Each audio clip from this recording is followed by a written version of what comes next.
Straight of Hormuz, पहले देख लेते हैं ये स्ट्रेट होता क्या है। ये एक नेचुरली फॉर्म्ड नैरो वाटरवे होता है जो कि कनेक्ट करता है टू लार्जर वाटर बॉडीज को एंड सेपरेट करता है टू लार्जर लैंड मासेस को। जैसे कि स्ट्रेट ऑफ हॉर्मुज ये दुनिया का चोक पॉइंट है और ये कनेक्ट करता है Persian gulf and gulf of Oman, और इसके ईस्ट में आता है अरेबियन सी और अरेबियन सी के ईस्ट में है अपना प्यारा भारत। स्ट्रेट ऑफ हॉर्मुज दुनिया का चोक पॉइंट इसलिए है क्योंकि यहाँ से बहुत सारी शिप, ऑयल एंड गैस की शिप जो हैं डेली पास करती हैं। ज्योग्राफिकल इंपॉर्टेंस देखा जाए तो ये 21 माइल्स वाइड है, यानी कि 33 किलोमीटर जो है इसका चौड़ाई है। विथ शिपिंग लेन अगर देखें तो 2 लेन है, एक आने के लिए दूसरा जाने के लिए, और इनकी विड्थ जो है पर लेन की, ईच लेन की 2 माइल्स की यानी कि 3 किलोमीटर की है, जिससे कि कोई भी ऑयल टैंकर शिप जो हैं वो आपस में एक्सीडेंट ना करें। ठीक है, तो क्रिटिकल चोक पॉइंट की अगर बात करें, ये world's most important oil transit route है because it is the only sea exit for the massive oil and gas reserve of the middle east countries जैसे कि Saudi Arabia, UAE, Kuwait, Iran and Qatar. दोस्तों, strait of Hormuz में latest crisis जो है एम्ब्रॉयल्ड हुआ US Israel Iran conflict के जरिए, और ये एस्केलेट किया following joint strike on Iranian infrastructure पे इन फरवरी 2026 में। स्टेटस देखें अभी तो मार्च 2026 में स्टेट जो है अंडर सेलेक्टिव ट्रांजिट मॉडल में है क्योंकि ये ईरान के कंट्रोल में है। ईरान के आईआरजीएस के ग्रुप के द्वारा, मतलब इस्लामिक रेवोल्यूशनरी गार्ड खौफ के द्वारा ये हॉल्ट कर रहा है स्टैंडर्ड कॉमर्शियल ट्रैफिक को और अलाउ कर रहा है ओनली नॉन हॉस्टाइल वेसल्स, जो नॉन हॉस्टाइल कंट्रीज हैं जैसे कि इंडिया, चाइना, रशिया, श्रीलंका को ये अलाउ कर रहे हैं इनके शिप को कि ये पास करें through a controlled northern corridor. जो स्ट्रेट ऑफ हॉर्मुज का नॉर्दर्न कॉरिडोर है वो ईरान के कंट्रोल में है।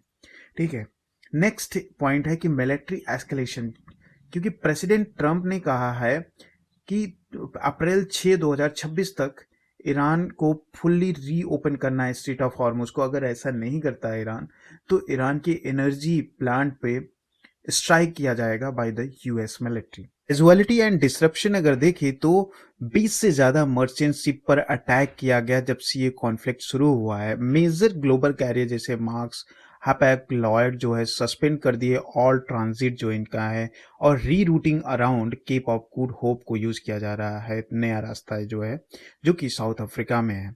ग्लोबल इम्पैक्ट अगर देखें तो एनर्जी जो है ग्रेट एनर्जी सीवियर देखने को मिल रहा है 2026 में। ऑयल सप्लाई जो है यहाँ स्ट्रेट ऑफ हॉर्मुज से more than 20% global oil and gas जो है सप्लाई किया जाता है डेली बेसिस पे इस रूट से। एनर्जी प्राइसेस जो है ब्रेंट क्रूड ऑयल प्राइस जो है बढ़कर $126 पर बैरल हो चुका है in early March, but currently जो है स्टेबलाइज हो गया around $100 due to US Iran जो है अपनी लड़ाई को पॉज करने के लिए, रोकने के लिए जो बात चल रही है इसकी वजह से। शिपिंग कॉस्ट अगर देखा जाए तो इंश्योरेंस वॉर रिस्क प्रीमियम जो है बढ़कर 500% हो गया है, और री रूटिंग अराउंड अफ्रीका के साथ जो मतलब केप ऑफ गुड होप को यूज किया जा रहा है ये ऐड कर रहा है 12 to 15 डेज टू ट्रांजिट, मतलब किसी भी सामान को पहुंचने में 12 से 15 दिन और लग रहे हैं और कॉस्टली भी होता जा रहा है। नेक्स्ट अल्टरनेटिव रूट की अगर देखें तो Saudi Arabia east west pipeline जो है एंड यूएई हबसंग से फजुराहा लाइन ऑपरेट कर रही है 100% कैपेसिटी से, बट ये जो है स्ट्रेट ऑफ हॉर्मुज के वॉल्यूम का ऑलमोस्ट 30% ही भरपाई कर पा रहा है, और उसमें भी इस पाइपलाइन की जो सऊदी अरेबिया को वो ईरान यहाँ पे अटैक कर रहा है, इसमें भी एक हर्डल आ गया है। इंडिया स्पेसिफिक इम्पैक्ट अगर देखें तो इंडिया जो है बहुत ज़्यादा वनरेबल है क्योंकि इसका most of the dependency middle east country पे है क्रूड ऑयल के लिए एंड गैसेस के लिए। इकोनॉमिक वनरेबिलिटी अगर इंडिया की देखें तो एनर्जी डिपेंडेंसी रफली 45 से 50% India crude oil and 90% of its LNG जो है primarily from Qatar transit through this Hormuz Strait. Question अगर देखें तो high oil price have force the government to cut excise duty, तो गवर्नमेंट जो है एक्साइज ड्यूटी कम कर रहा है बाई ₹10 ऑन मार्च 27 से, जो कि प्रिवेंट करेगा डोमेस्टिक प्राइस स्पाइरल, मतलब डोमेस्टिक प्राइस को बढ़ने से रोकेगा इस ये। इंडस्ट्रियल हिट अगर देखें तो शॉर्टेज ऑफ एलएनजी जो है इम्पैक्ट कर रहा है फर्टिलाइजर सेक्टर को और ये थ्रेटनिंग है फूड सिक्योरिटी के लिए and hampered the steel and MSME sectors जो कि बहुत ज़्यादा रिलायंट हैं on gases.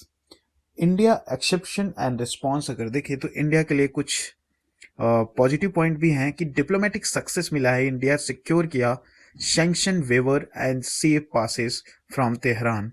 India flag tanker like Shivalik and Nanda Devi have successfully transited under the IRGS coordination. IRGS मतलब ईरान की जो फोर्स है उसके साथ कोऑर्डिनेट करके यहाँ से पास कर लिया इंडिया ने।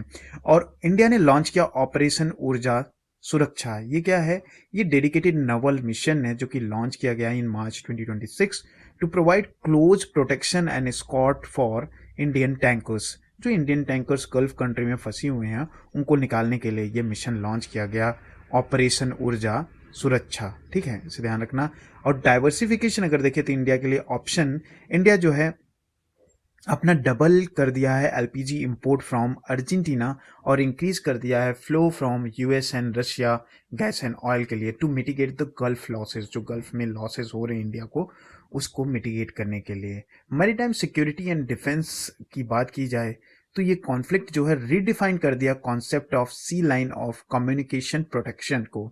नवल प्रेजेंसेस, इंडिया का नेवी जो है has deployed destroyer INS Surat under operation Sankalp to the gulf of Oman. Operation Sankalp जो कि लॉन्च किया गया था 2019 में गल्फ कंट्रियों में, मतलब जो इंडिया की शिप जाती है उनकी सुरक्षा के लिए।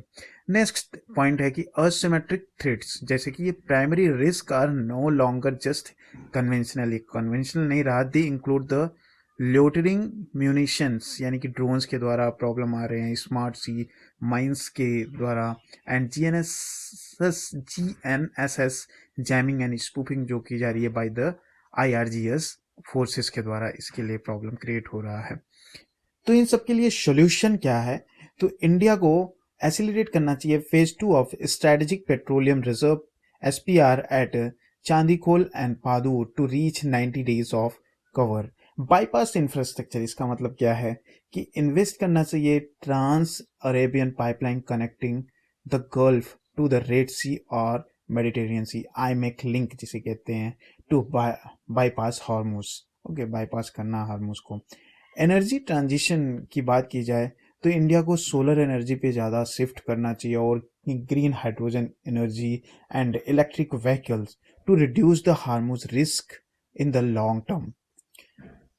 तो दोस्तों कुछ क्वेश्चन है, एमसीक्यू है, उसे देख लेते हैं एग्जाम बेसिस पे कि which of the following country does not border the Strait of Hormuz. Option A है ईरान, बी है ओमान, सी है यूएई, डी है सऊदी अरेबिया। तो सऊदी अरेबिया जो है पर्शियन गल्फ के साथ बॉर्डर बनाता है, स्ट्रेट ऑफ हॉर्मुज के साथ नहीं बनाता है। ऑप्शन डी जो है करेक्ट है। नेक्स्ट क्वेश्चन है operation Urja Suraksha recently in news is related to. Option A है सोलर एनर्जी एक्सपेंशन, बी है escorting Indian tankers in the Gulf, C है cyber security of grid, D है escorting Indian tankers from European countries. तो option कौन से सही है? Option B जो है सही है, escorting Indian tankers in the Gulf. Next question है the Habshan to Fujairah pipeline allow which country to bypass the Strait of Hormuz. Option A है इराक, बी है कुवैत, सी है यूएई, डी है Qatar. तो UAE option जो है इसका correct है। वीडियो अगर आपको हेल्पफुल लगा हो तो लाइक शेयर सब्सक्राइब जरूर करें। मिलते हैं नेक्स्ट वीडियो में। जय हिंद।